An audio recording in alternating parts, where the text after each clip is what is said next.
si estás en la etapa aguda, le vas a colocar ultrasonido, compresas calientes, ejercicios, electroterapia, estimulante, compresas frías, cirugía, un ratito, cirugía para fijar la fractura y compresas frías, aparato de yeso muslopedio y antiinflamatorio, analgésicos, inmovilización y crioterapia.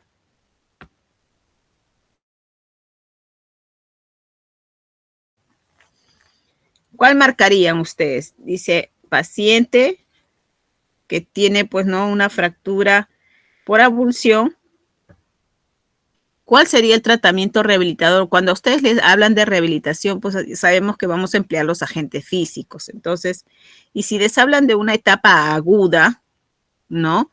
En la etapa aguda, ¿qué es lo que buscamos? Inmovilización, calmarle el dolor con analgésico y crioterapia, ponerle hielo. Así es, porque en la etapa inicial buscamos alivio del dolor y la inflamación. ¿Es cierto? Entonces, ahí están hablando de analgésico, inmovilización y la crioterapia o compresa fría. Cuando les hablan de electroterapia estimulante, es la corriente, pero vamos a utilizar para poder estimular, activar, despertar los nervios. ¿Ya? Entonces, acá no estamos hablando de patología de nervios periféricos, sino estamos hablando de una fractura. En todo caso, sería la electroterapia, pero analgésica, no la estimulante. Otro caso, les pone, bueno, este es más por trauma acumulativo, ¿no? Una paciente, mujer de 20 años, diseñadora gráfica, que refiere dolor en muñeca irradiado al pulgar. El cual se incrementa a sujetar objetos, presenta además limitación funcional. La prueba de Finkelstein es positivo. ¿Qué indicación daría usted al paciente? Cuando hablamos de Finkelstein positivo, ¿qué diagnóstico es? Kervain. Una tendinitis Kervain. ¿Y qué hacemos cuando el paciente tiene una tendinitis Kervain? Cuando el dolor está pues en 8 o 9 sobre 10. Analgésicos. Ya, ¿y qué más? A ver, imagínense ustedes, les duele el dedo, no pueden ni siquiera flexionar el dedito gordo de la mano. Cada vez que flexionas te va a doler un 9 o un 10 sobre 10.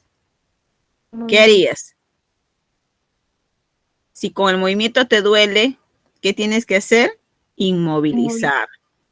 Y para inmovilizar, ¿cuántas veces han visto ustedes los pacientes con una férula, no? Un guante tipo, no, tipo férula, una férula. Con su inmovilizador acostadito, con su barrita. ¿Para qué es eso? Para evitar que el paciente esté flexionando el dedito y evitemos el dolor, ¿no? Entonces, lo primero que se indica es la inmovilización, pero con su férula de reposo. ¿Qué más vamos a indicar? Si estamos hablando de una tendinitis de Kervain, estamos hablando de tendón. Y cuando hablamos de tendón, de articulación, estamos hablando de estructuras algo profundas. Entonces, ¿qué agente físico vamos a utilizar ahí? Cuando ustedes escuchen tendón o articulación, a la cabeza está el ultrasonido. ¿Ya? ¿Qué más van a trabajar acá? La terapia manual, ¿no? Le van a hacer las movilizaciones para poder elongar los tendones de los músculos extensores o flexores, los que lo encuentren acortados, van a trabajar con la terapia manual. Y los ejercicios progresivos, es decir, la movilización, porque tampoco no es que vamos a dejar al paciente con el dedo tieso toda la vida, porque si no se va a poner rígido, ¿no? Tenemos que dar, entonces, el tratamiento ideal sería una férula de reposo, su ultrasonido, su terapia manual y ejercicios progresivos. En estos casos, cuando tenemos un paciente, pues, con una más dificultad van a tener con los esguinces, ¿no? Las preguntas típicas que se hacen es cómo se diagnostica, o sea, ¿qué nos interesa de ustedes que aprendan en la parte traumatológica?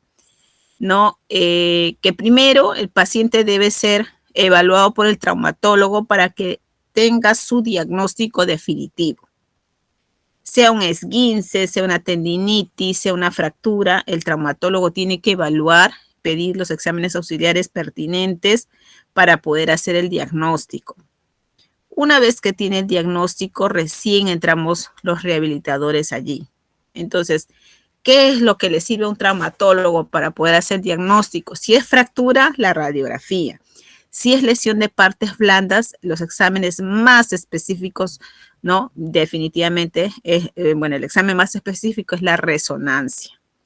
¿No? Si tú no tienes una resonancia a la mano, definitivamente tu apoyo más confiable para partes blandas va a ser la ecografía, pues, ¿no? Pero el diagnóstico definitivo sí te lo va a dar la resonancia, ¿ya? ¿Qué más te van a preguntar acá? ¿Cuáles son los mecanismos de esguince más frecuentes? ¿No? Cuando ustedes caminan, ¿para dónde se tuerce el tobillo con más frecuencia? ¿Para adentro o para afuera? ¿En inversión? En inversión. Ya, si ustedes tienen un paciente con una fractura, ¿a ustedes en la clase les ha hablado de los tiempos de consolidación ósea? Sí, doctora. Sí les ha mencionado. Entonces, Sí, doctora. ya, entonces puede preguntar también cuánto demora en consolidar una fractura de fémur, ¿no? Cuánto demora en consolidar una fractura de repente de las más comunes son la fractura de malleolo peroné, ¿no? La fractura de platillo tibial y la fractura de fémur, ¿no? Entonces, de todas ellas, ¿cuál va a dar mayor secuela, mayor limitación? Toda aquella fractura que compromete la articulación. Esas fracturas van a generar mucha inestabilidad y van a generar secuelas. Casi siempre van a quedar con secuelas, ya sea la secuela funcional, es decir, no va a completar los rangos de movimiento, o la secuela dolorosa. Entonces, si hablamos de una fractura de fémur diaficiario, ¿no? Definitivamente esa fractura puede pegar con mucha más facilidad que una fractura a nivel del cóndilo.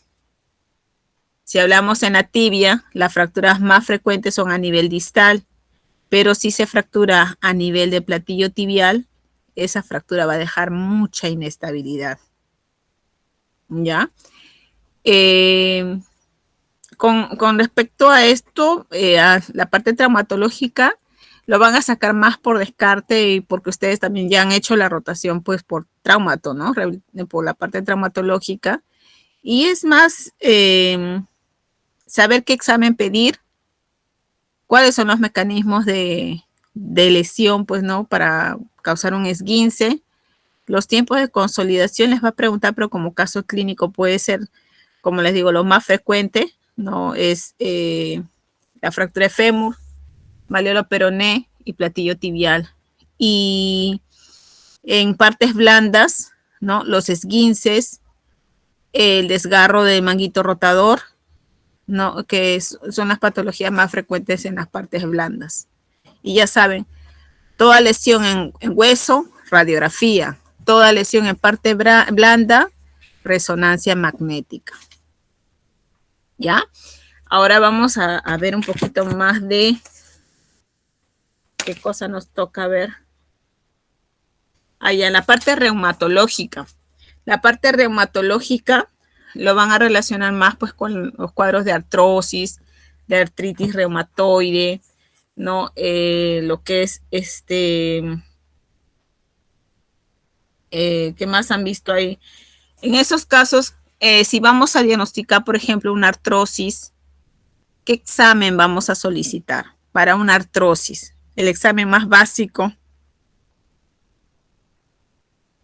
¿Cuál sería el examen para diagnosticar una artrosis? ¿Una? Radiografía. Una radiografía es lo más básico. ¿Qué artrosis pueden preguntar que es la más frecuente, por la que tenemos mayor cantidad de pacientes, la artrosis de rodilla? Entonces siempre acuérdense que el primer examen que vamos a solicitar es una radiografía para poder ver, ¿no?, qué tan está conservados los espacios, ¿no?, articulares. Hay que ver si ya hay los osteofitos, ¿no?, si hay pinzamiento, si hay desviación, pues, ¿no?, de los huesos, ¿no?, que se van a ir a un varo, ¿no?, para poder no ser evidencia, pues, de que ya un segmento, pues, de los cartílagos de esa articulación ya han sido bastante deteriorados, ¿no? Entonces, ¿qué examen van a pedir ahí? Radiografía. ¿Cuál es el tratamiento de elección?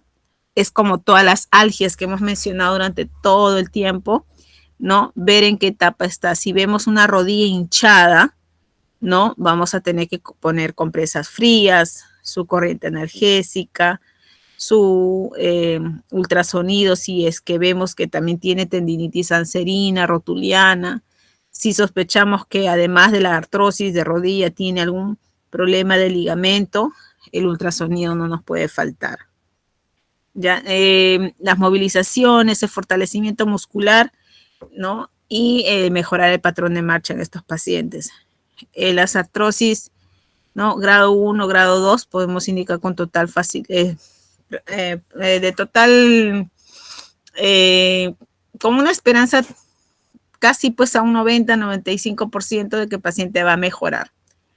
Cuando ya hablamos de artrosis grado 3, grado 4, esos pacientes ya están con miras a ser quirúrgicos, a colocarse pues las prótesis de rodilla. Esos pacientes van a obtener mejoría con la terapia, pero es una mejoría corta, ¿no?, de corta duración, porque ya las articulaciones, pues el espacio articular está bastante disminuido.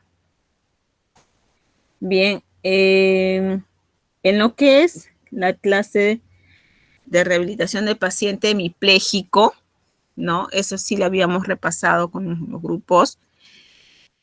Lo primero, les pueden preguntar a ustedes, yo creo que tengo la diapositiva, vamos a ver.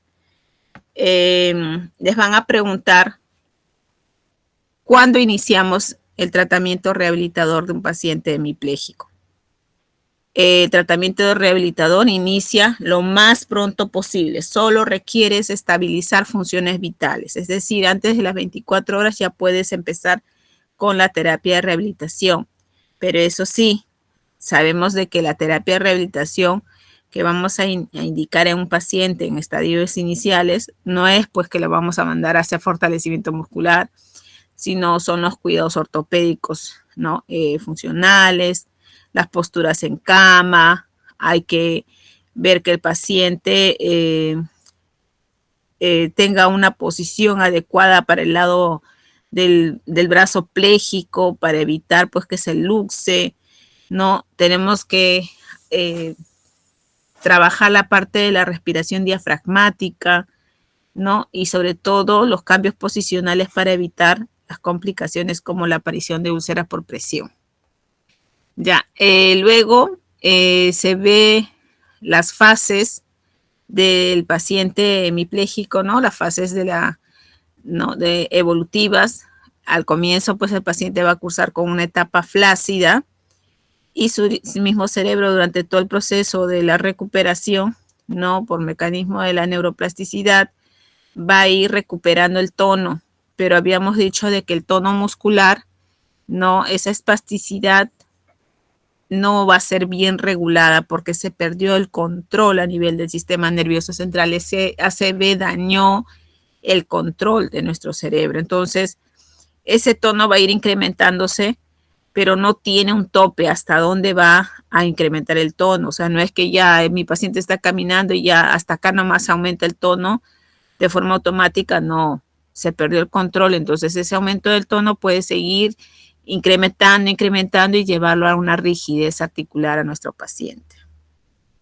Ya, entonces la idea de que ustedes sepan abordar a este tipo de pacientes es que ustedes cuando ya van viendo que la espasticidad está dominando, ¿no? Ustedes tienen que procurar que el paciente o retome sus terapias o continúe con las que ya viene haciendo, porque es la única manera de evitar que ese incremento del tono sea mayor cada vez y evitar pues que esto progrese hacia una rigidez articular.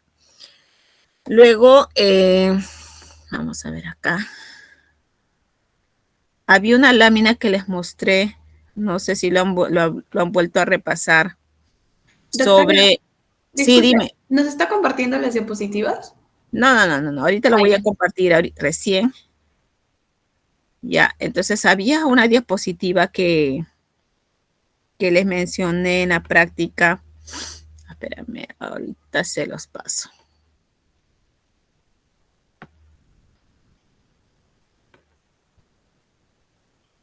Que era sobre las escalas, ¿no?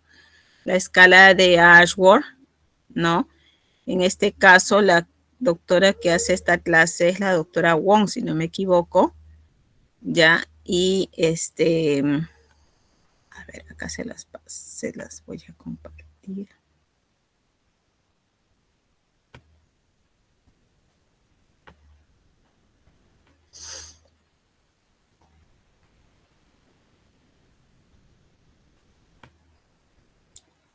Ya, entonces acá, por ejemplo, les había hablado a ustedes que, bueno, de acuerdo a la ubicación topográfica, el paciente va a tener la sintomatología también, ¿no? Los signos y síntomas. O sea, si se daña la cerebral anterior, el paciente va a tener mayor compromiso a nivel de la parte motora en las extremidades, puede tener mayor afectación a nivel de los esfínteres, ¿no? Va a tener incontinencia urinaria.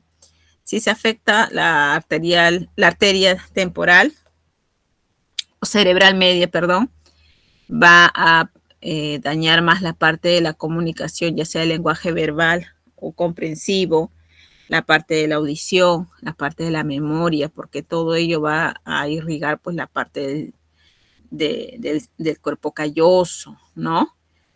Si se afecta la cerebral posterior, el compromiso va a ser a nivel occipital, cerebelar, entonces va a afectarse mucho lo que es la coordinación y equilibrio de la marcha. Esto, bueno, también les pueden preguntar, ¿no? La rehabilitación en un paciente lesionado central es integral, ¿no? A cargo de un equipo multidisciplinario. No lo hace solo un profesional, porque la patología, como estamos hablando del sistema nervioso, vamos a hablar de varias afectaciones, no solo la parte motora, se afecta la parte cognitiva, el lenguaje, ¿no? Estas son las etapas que les mencionaba, la etapa flácida inicial, ya la etapa espástica,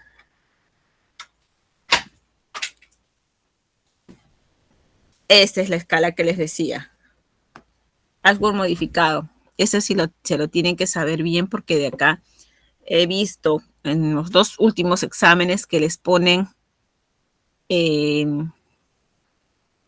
así de forma textual, ¿no? Paciente cursa con aumento considerable del tono. El movimiento pasivo es difícil. Marque usted la respuesta correcta con respecto a qué grado de Ashworth le corresponde. Ya, así textualmente les pone. Entonces la que por lo general he visto más es el Ashworth 3, el Ashworth 3 y el 1, ¿no? Entonces tienen que leer esta tablita porque se los coloca así como está, tal cual. Se les puede colocar como cuadro clínico, ¿no? Pero la parte del examen físico, pues los van a describir así como está aquí, tal cual. ¿Ya? Ese sí es fija, porque siempre lo ha repetido, simplemente cambia el tipo de Ashworth, ¿no? El grado de Ashworth. Yo he visto que ha colocado Ashworth 3, el Ashworth 1. De repente ahora les toca el Ashworth 2, ¿no? Pero tienen que saber esta escala de Ashworth. Listo, luego, esto tarde uno les va a preguntar No preguntan mucho porque la que más se utiliza es por modificado. Esto de acá, cuando se inicia el proceso de rehabilitación, lo más precoz posible. A las ayudas biomecánicas. Esto, ¿no? Quienes han revisado esto de las ayudas biomecánicas, también les van a preguntar, pues, ¿qué ayuda biomecánica le prescribirían a un paciente con post-ACV que tiene alteración de la marcha? ¿No? Tiene desplazamiento independiente, pero amplía la base de sustentación, tiene el pie en postura equina, ¿no? ¿Qué ayuda biomecánica le prescribiría? ¿No? Si ustedes le ven como no les mencionan para nada problema de coordinación y equilibrio, entonces con total tranquilidad ustedes van a elegir un bastón. Pero si les hablan problema de coordinación y equilibrio, ¿no? Ahí tiene que ser andador. ¿Ya? Porque le va a dar un poco más de estabilidad. Para los hombros hemipléjicos, ¿no? Se utilizan los cabestrillos o los rodetes axilares. Para los pacientes con incremento, pues, ¿no? De la espasticidad también, ¿qué tratamiento se les puede dar? ¿No? Las preguntas de examen les han puesto toxina botulínica tipo A. No se confundan porque también les han puesto como alternativa la tipo B y esa no se usa en las personas para lo que es disminuir espasticidad. Otra pregunta que les hace es las técnicas aplicadas en los pacientes, ¿no?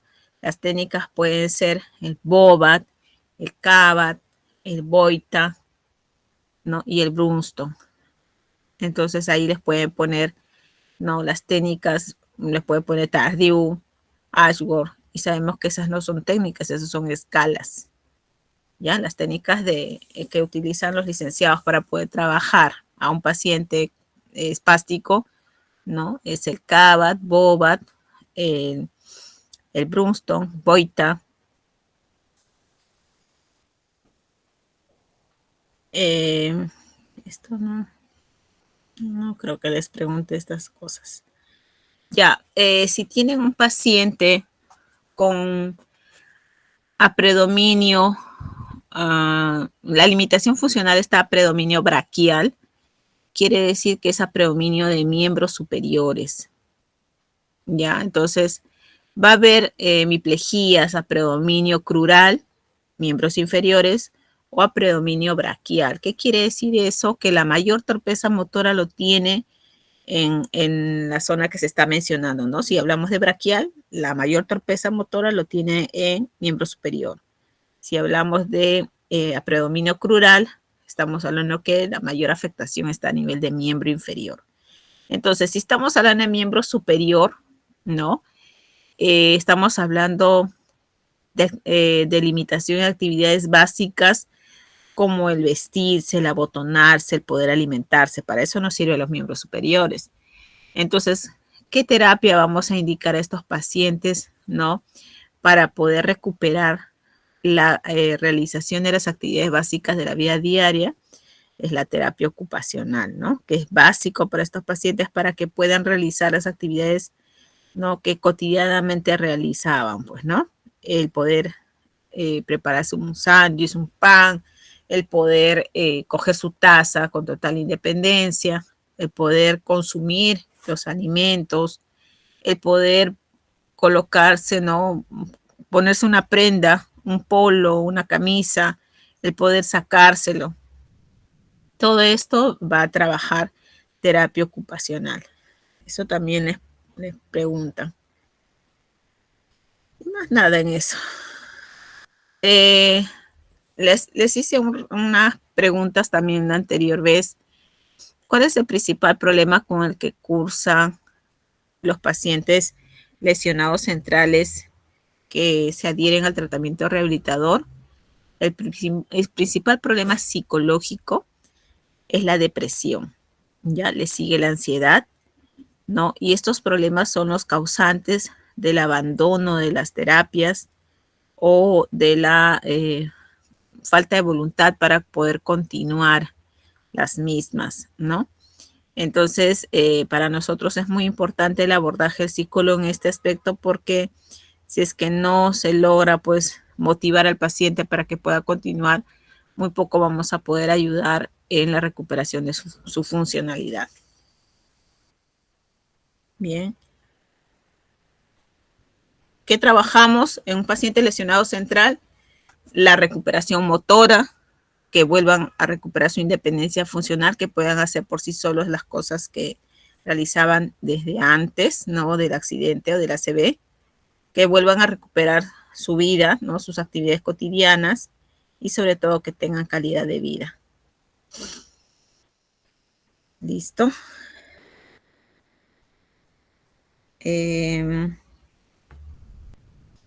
Ahora vamos a ver la última, que es la rehabilitación geriátrica.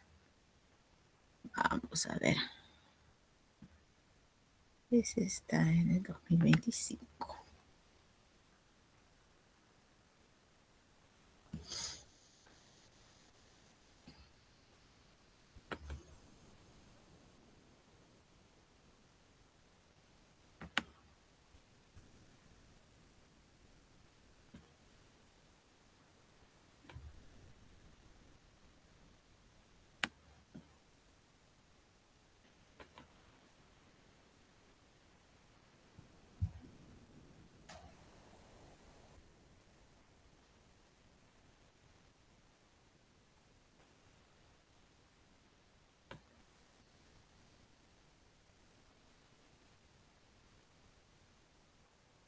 Esta no es. Así es.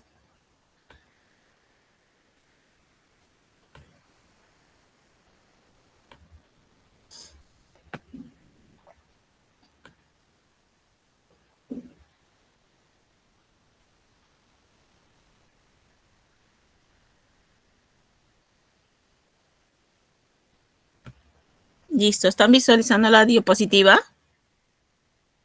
Sí, doctora. Sí, doctora. Ya. En rehabilitación geriátrica, ya, la fase del envejecimiento, esa es la explicación, pues cómo envejecemos. Esto no les he hecho preguntas. Ya, tampoco. No, más les he hecho las preguntas desde aquí, ¿no? Entonces, cuando tenemos un proceso de rehabilitación de un paciente adulto mayor, sabemos pues que las funciones van disminuyendo a nivel general, ¿no? No es que va a disminuir o no va a envejecer una determinada función únicamente y el resto está, ¿no? Sin disminuir.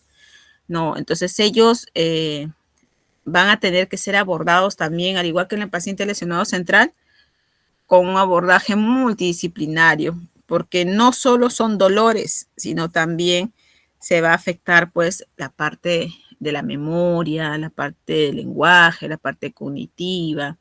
Entonces, necesitamos del apoyo del psicólogo para que pueda acompañarlos y entender el proceso de envejecimiento, ¿no? La parte del terapeuta ocupacional para que le enseñe pues a ir adaptándose a las limitaciones que le está generando o dejando esa la etapa ¿no? del envejecimiento, ¿no? Entonces, terapeuta ocupacional tiene que enseñar al paciente a adaptarse a estas limitaciones y cómo podemos de repente poder suplir, poder completar nuestra actividad sin dañarnos, ¿no? ¿Cuál es el objetivo? Pregunta de examen, ¿no? El objetivo de dar una rehabilitación a nuestros pacientes adultos mayores es mantener y mejorar la capacidad funcional e intrínseca de la persona mayor, ¿no es cierto? Así también prever, evitar que nuestros pacientes pues tengan limitaciones a consecuencia pues los síndromes geriátricos, ¿no? Otro objetivo importante es que nuestros pacientes adultos mayores puedan mantener y mejorar la autonomía y la independencia de la persona mayor. A veces nosotros tenemos a nuestros abuelitos, de repente hasta nuestros papás ya son adultos mayores, ¿no? Y el papá nos quiere hablar, nos quiere contar toda su historia, sus anécdotas, y a veces nosotros no disponemos de tiempo. No, papá, otro día, ¿no? Y a veces ese adulto mayor necesita sentirse necesario, necesita sentirse importante para alguien y los busca a ustedes, a veces a los nietos, ¿no? Que son los que pues paran con más tiempo disponible para poder escucharlos. Entonces, ese hecho de prestarles atención es muy importante para los pacientes adultos mayores para poder también sentirse necesarios o satisfechos, pues, de poder plasmar o transmitir sus experiencias, ¿no? Entonces, acá, a ver,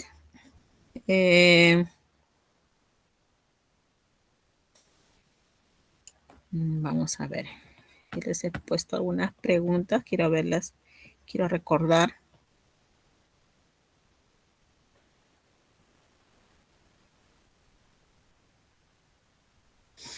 A ver, dice acá, un paciente adulto mayor de 78 años es derivado a la consulta por caídas recurrentes. ¿Se acuerdan? Más adelante de la clase hemos hablado bastante sobre las caídas.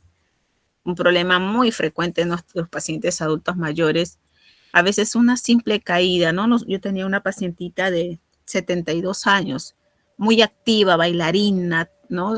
Pilas la abuelita. Sale a regar al jardín de su casa y al querer dar la vuelta se tropieza con la misma manguera y se cae de costado y queda con una fractura de cadera. Al comienzo, la paciente creyó que solo se había golpeado y le dolía la cadera porque se había golpeado y no fue al médico, ¿no? Entonces pasaron los días y el dolor incrementaba, hasta que ya pasado, pues, será 2 semanas, ya el dolor era insoportable y tuvo que acudir a consulta médica. Cuando le ven, ¿no? Tenía una fractura de cabeza de fémur, pero la paciente era diabética, cardiópata, ¿no? Varias patologías por las cuales el traumatólogo decidió dejar que esa fractura consolide de primera intención. Cuando le vuelven a tomar la radiografía al mes, toda la cabeza del fémur se había reabsorbido, ¿no? Entonces esa cadera quedó balante y ya no había posibilidad pues quirúrgica ni para una prótesis de cadera, ¿no? La paciente, como le decía, ella era muy activa, ¿no? Pilas, era de las que organizaban todas las actividades, los eventos, ¿no? En los clubes de los adultos mayores. Y finalmente pues entra en un cuadro depresivo, le da neumonía, ni 3 meses habrá aguantado y falleció, ¿no? ¿Por qué? Porque ya ese hecho de estar postrada, limitada, pues a ellos los deprime bastante, y más aún la sensación de ser dependientes, ¿ya? Entonces, en un paciente, ¿no? Con una fractura por caída, ¿no? Dice acá, según el caso, ella vive con un familiar, presenta marcha inestable y tiene dificultad para poder bañarse sin ayuda, o sea, no lo puede realizar, requiere apoyo. Entonces, ¿cuál sería el tratamiento que usted le indicaría a esta paciente? ¿No? Si estamos hablando de un hecho de bañarse, que es una actividad básica de la vida diaria, ¿qué especialidad indicarías tú dentro de tu programa de rehabilitación del paciente adulto mayor? ¿Le mandarías de frente a cirugía ortopédica? ¿Le mandarías ansiolíticos? ¿Le prohibirías actividad física? ¿O le mandarías a que haga un programa de rehabilitación y terapia ocupacional? ¿Cuál sería tu decisión? Programa de rehabilitación. Rehabilitación y terapia ocupacional. Claro, porque estás diciendo, estás hablando de una actividad básica de la vida diaria, ¿no? Entonces, cuando hablas de actividades básicas de la vida diaria, la especialidad que se encarga de eso, de ese entrenamiento, es terapia ocupacional. Otro problema que tenemos en los pacientes es la sarcopenia, ¿no? Entonces, ¿qué cosa es la sarcopenia?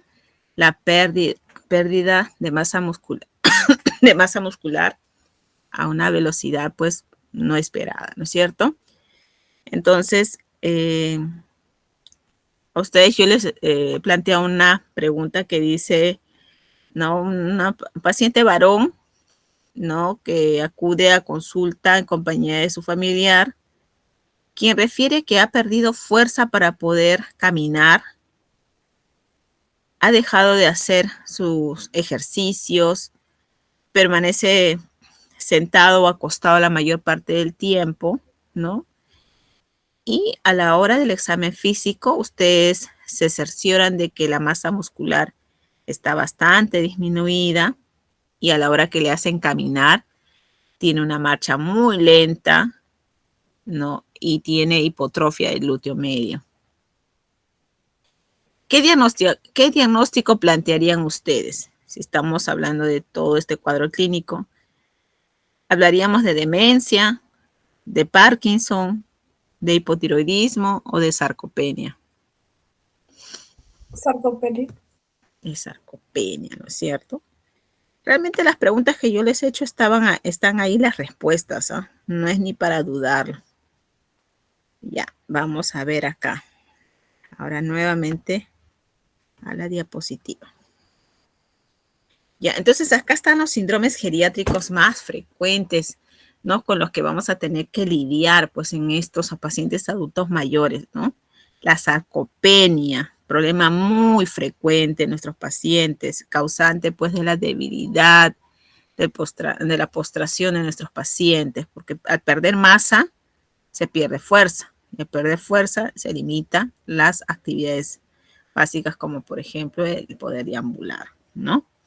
La fragilidad, ¿no? La incontinencia, el problema de la inmovilidad. Estos síndromes geriátricos pues van a predisponer al paciente a que se nos complique y de repente, como el caso de la paciente que les mencioné, incluso puede llevarlos a la muerte, ¿no? Entonces, ¿cuáles son los síndromes geriátricos más comunes, ¿no? Los que están acá en el cuadrito, ¿ya? Y sabemos que por la polifarmacia que ya tienen ellos, tantos fármacos por las diferentes patologías, nosotros en rehabilitación procuramos dar los agentes físicos para poder ayudar al alivio del dolor sin necesidad de estar indicándole más fármacos, ¿ya? De aquí también vienen preguntas de examen. Les he puesto, por ejemplo, para la evaluación integral del paciente adulto mayor y evaluar el aspecto funcional, utilizamos, ¿no?, el índice de Bartel. Yo les voy a poner varias opciones, el Ashworth, el Tardieu, ¿no? Pero ustedes ya saben que para poder evaluar las actividades básicas de la vida diaria utilizamos el índice de Bartel, ¿no? Como lo que es el comer, el vestirse, el caminar, ¿no? El Bartel va a evaluar eso.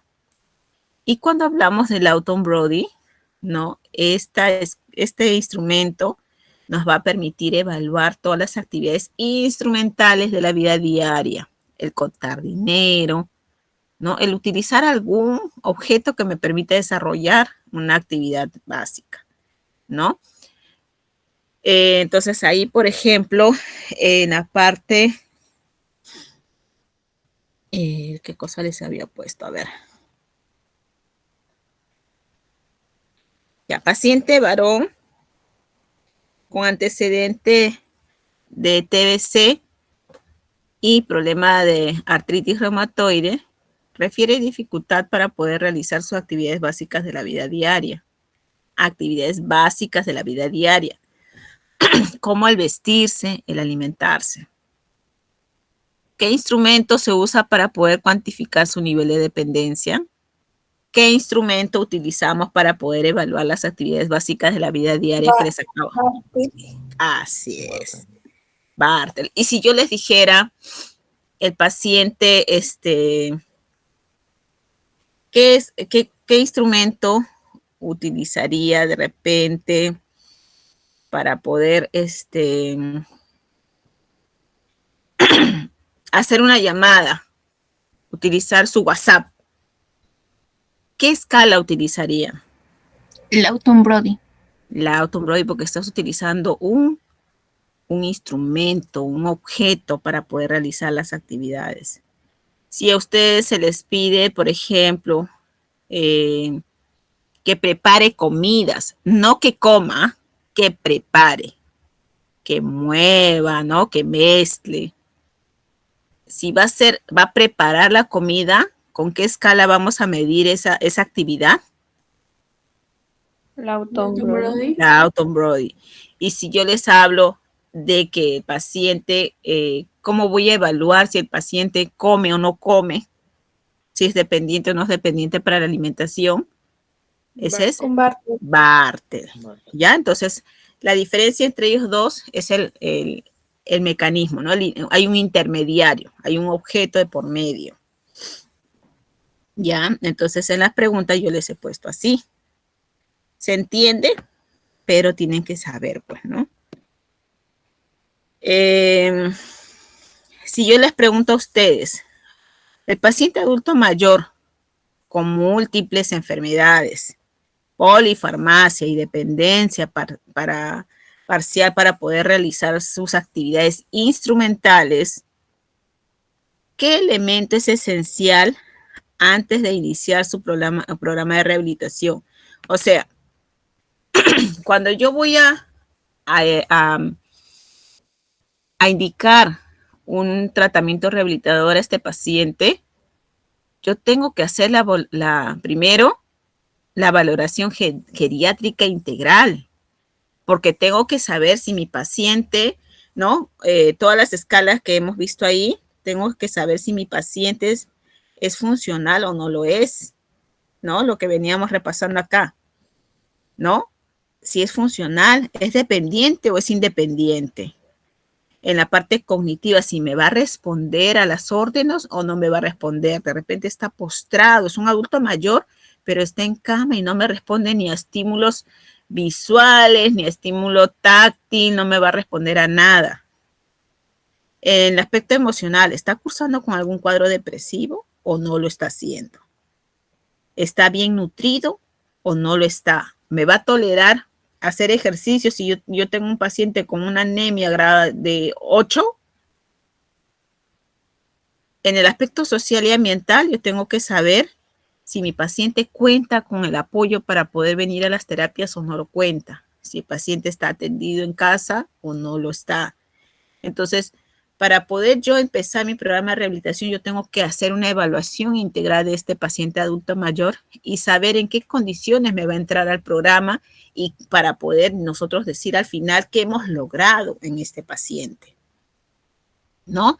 Entonces, para poder hacer esa evaluación integral del adulto mayor, es que utilizamos todos esos instrumentos, ¿no? El índice de Bartel, de Lawton Brody, ¿no? El Mini-Mental, la escala de la depresión geriátrica, el test no nutricional y la escala de OARS para poder evaluar, pues, la presencia de apoyos o el entorno domiciliario. Bien. Entonces, acá dice, ¿qué elemento es esencial antes de iniciar su programa de rehabilitación? Yo les he puesto interconsulta, reumatología, evaluación únicamente física, valoración geriátrica integral. ¿Cuál marcaría? Valoración Valoración geriátrica. geriátrica integral. Así es. ¿Qué más les he puesto?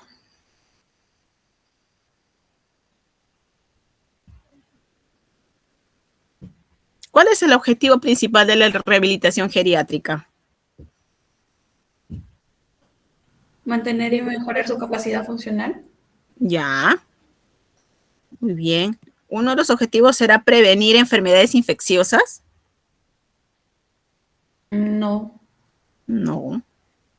Aumentar la expectativa de vida. No. No, tampoco, ¿no? Nosotros buscamos, rehabilitación busca la funcionalidad, la autonomía, la independencia. Más no vamos a prolongarle la vida a nadie, ¿no? ¿Qué se busca con los ejercicios físicos geriátricos? Incrementar el colesterol, reducir la actividad metabólica, mejorar la movilidad y el equilibrio. ¿Qué Mejorar la buscamos? movilidad. Mejorar la Equilibrio. Ya. Ubíquense ustedes con sus abuelitos. ¿Qué buscamos? ¿No?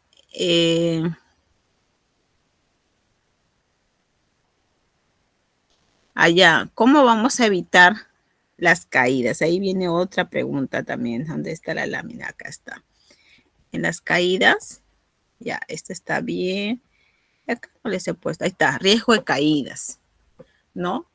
Acá se acuerdan que hablamos de unas formas de evaluar los programas, ¿no? El BB Fraile y el Otago, ¿no? Estos son programas o actividades físicas con la finalidad de fortalecer las cadenas musculares para ayudar pues a que estos pacientes todavía mantengan la fuerza necesaria para poder preservar su patrón de marcha, sus posturas, ¿no? Estos programas están diseñados para poder evitar las caídas, ¿no? Son ejercicios físicos multicomponentes diseñados para poder lograr en nuestros adultos mayores que puedan seguir manteniendo la fuerza muscular o recuperar la que han perdido, ¿no?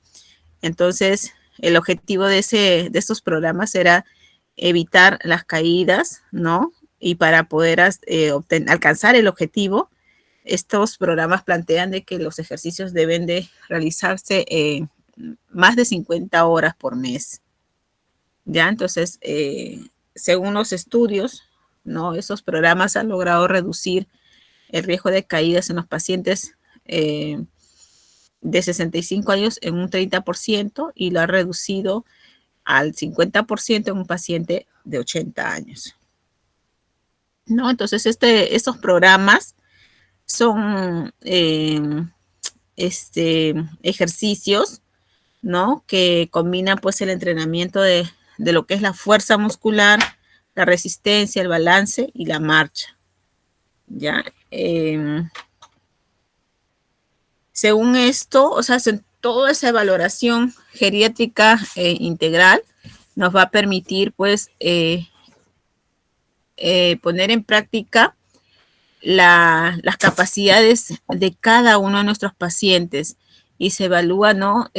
Con ese test del SPPB, ¿no? En el cual hace, pues, que el paciente haga algunas posturas que nos van a permitir a nosotros darnos cuenta, pues, si tiene fuerza todavía para ponerse de pie, para poder mantener el equilibrio, ¿no? Al hacer los pasitos de tandem, ¿no? Colocar un pie delante del otro, a la altura del dedo gordo, ¿no? A ver si es capaz de caminar con un pie delante del otro, si es capaz de ponerse de lo que está sentadito, es capaz de poder incorporarse, ponerse de pie solito sin coger ninguna silla ni ninguna superficie de apoyo, ¿no? Entonces, todo eso va a permitir catalogar, ubicar a nuestro paciente en grupos, ¿no?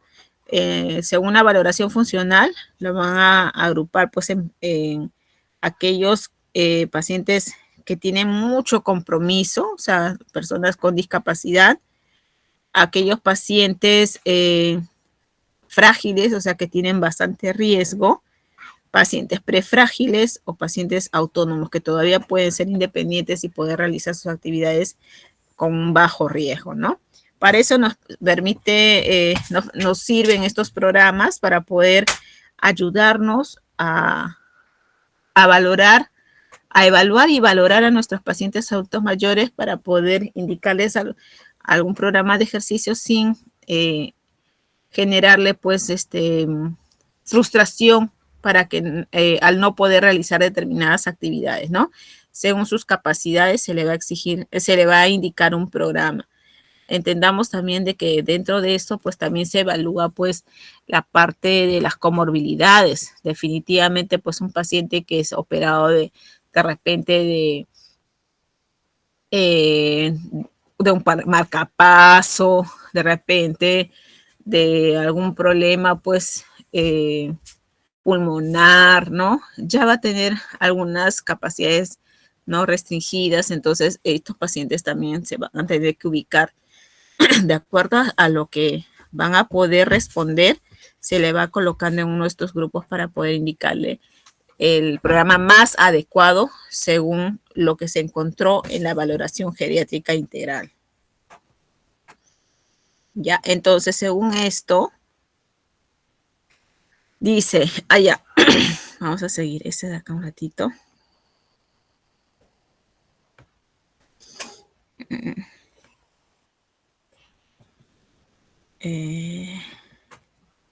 Ya. En la rehabilitación geriátrica, entonces, tenemos que orientar al paciente también de que en sus domicilios o en sus lugares donde ellos pues van a transitar, no hayan objetos que obstaculicen su deambulación, ¿no? O sea, que no obliguen a que el paciente esté levantando la pierna para poder sortear, para poder superar pues objetos que haya en el piso. Tiene que tener una correcta iluminación. Los adultos mayores ya tienen la agudeza visual disminuida, entonces tenemos que proporcionarle pues que los pasadizos y todos los lugares por donde va a transitar sean bien iluminados y estén libres de obstáculos, ¿no? Hay que colocar pasamanos en las duchas, en todos los ambientes prácticamente donde va a estar este paciente adulto mayor para poder facilitarle su desplazamiento, su integración a las diversas actividades. Utilizar alfombras antideslizantes. Sabemos que ellos, al perder la masa muscular, no tienen mucha fuerza para poder levantar la pierna y poder dar su paso normal. Entonces, estos pacientes tienen tendencia a estar cayéndose. Por ello, se les coloca las alfombras antideslizantes para que ellos no resbalen con esa facilidad. En cuanto al water, ¿no? Al inodoro, este inodoro debe estar elevado más o menos como para que él se pueda sentar con facilidad, porque si el inodoro es muy bajo, el paciente no tiene muy buena coordinación y equilibrio y a veces al querer sentarse en un inodoro bajo pierde el equilibrio y se van pues patas arriba, ¿no? No utilizar muebles bajos por la misma situación, mantener libre las vías de acceso. En cuanto a los pies, debemos de promover, ¿no?, la circulación a través de ejercicios, ¿no? La mayoría de estos pacientes pues van a tener problema vascular, ¿no? La insuficiencia vascular, las varices que le llamamos. Entonces en ellos se les tiene que orientar para que puedan facilitar el retorno venoso. Evitar la exposición a elevadas temperaturas y prolongadas. Sabemos de que ellos, al igual que los bebés, no regulan bien la temperatura. Entonces, si ellos son expuestos a mucho calor, pues ellos ese calor no lo regulan y se puede ir a una hipertermia. Igual que a las temperaturas frías, no regulan muy bien. Entonces, no los debemos exponer a estas elevadas temperaturas. Los zapatos deben ser cómodos y bien adaptados de material flexible y suave. Entonces, con respecto a esto, les puse preguntas como acciones que promueven un entorno seguro para prevenir caída en los adultos mayores. Usar muebles bajos, iluminación tenue, piso encerado o colocar alfombras antideslizantes. Alfombras Piso antideslizantes. encerado. Así es, no se vaya a confundir con los muebles. Los muebles para un adulto mayor deben de ser, o sea, muebles nos referimos pues a un sillón, ¿no? No es que le vamos a poner una mesa alta, ¿no? Sino un silloncito que permita que el paciente esté en una postura de 90 grados todo, ¿no? No le podemos colocar muebles muy bajos, ¿ya? Colocar alfombras antideslizantes, sí, porque nos va a evitar que el paciente se nos resbale. ¿Qué aspecto no forma parte de la prevención de caídas? No forma parte. Iluminación adecuada, colocación de pasamanos, uso de zapatos ajustados y duros. Uso de zapatos duros o seguros. Así es.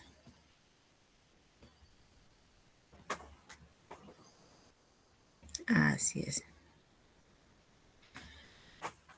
Bien, entonces más o menos yo les he puesto las preguntas, sí, son bastante sencillas, ¿ya? En cuanto a mi clase, las preguntas todas han salido de la clase teórica, todas son sencillas, no hay nada rebuscado, así de sencilla como la ven, así es la pregunta, porque en la parte de rehabilitación geriátrica, lo básico pues es saber, ¿no? De que estos pacientes, el abordaje de su tratamiento rehabilitador es multidisciplinario, no es solo un área, no es solo terapia física, no es solo terapia ocupacional, es de forma integral y que en ellos tenemos que tener mucho cuidado con los síndromes geriátricos, ya si viene pues con una rehabilitación por una gonartrosis, yo no le voy a mandar más, hay más AINES o más analgésicos, ¿no? Yo tengo que procurar de que la terapia que le voy a indicar le ayude en el alivio del dolor, porque se supone que este paciente ya vino medicado, ya vino infiltrado, ya vino tratado con fármacos, ¿no? Y al ser adulto mayor, pues sabemos que estos problemas que presentan, por lo general son problemas crónicos, ¿no? Entonces ya la rehabilitación busca, pues, que estos pacientes aminoren, ¿no? Complicaciones. Por ello, las terapias deben de ser, ¿no?, lo más efectiva posible y lo más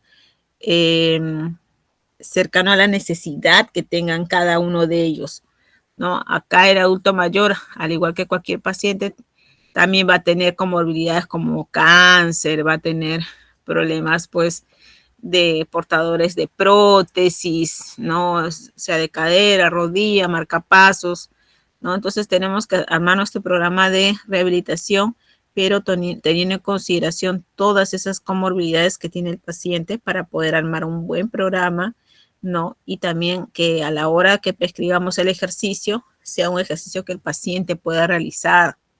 Hay lugares que hacen rehabilitación geriátrica y les hacen bailar, pero a todos en general, ¿no? Y no toman en consideración pues que algunos pueden tener su arritmia cardíaca, hipertensos, ¿no?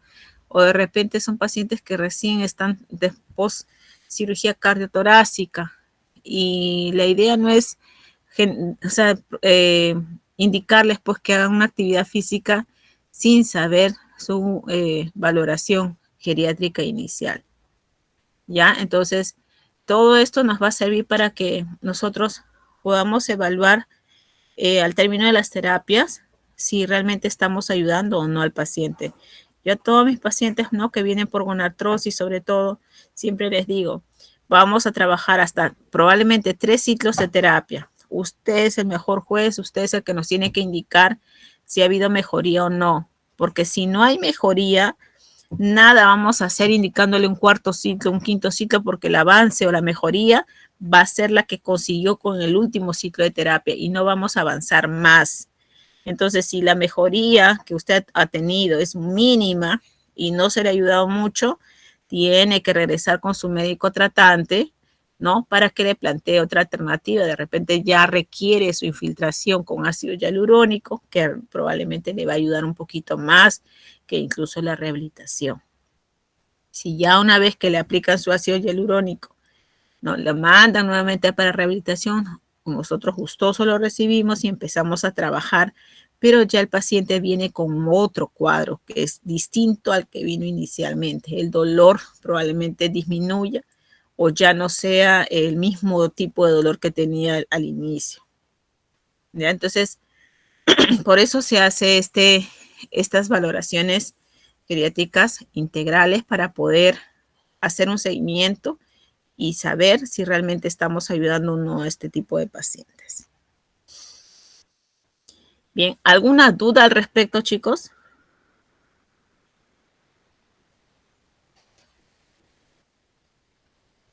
No, doctora, todo claro. ¿Sí? Ya, entonces son, chicos, ya descansen. Las preguntas de rehabilitación geriátrica, como les digo, las van a sacar rápido. No se estresen por esa clase, todo lo hemos mencionado en la clase teórica. Y las que les he mencionado ahora también son así, son básicas. Y simplemente tienen que leer y marcar pues lo que han leído, ¿no? Que es lo que hemos realizado en la clase teórica, ¿ya? En las clases del doctor Chávez, como ya les había mencionado, él más se enfoca a lo que es esguinces y fracturas. Y les va a pedir sobre todo, casi todas las preguntas son pues en tipo caso clínico, pero se les pone pues la parte teórica también ahí, ¿ya?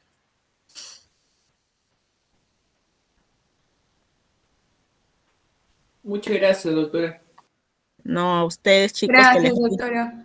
que les vaya muy bien. Denle Gracias, doctora. una repasadita y ya descansen para que mañana estén fresquitos y puedan rendir adecuadamente su examen. Además, ustedes son chicos brillantes, son chicos muy buenos. Todos los grupos que han rotado conmigo son chicos no muy proactivos, dedicados, y sé que han estudiado para este examen y la van a hacer. No es tan complicado.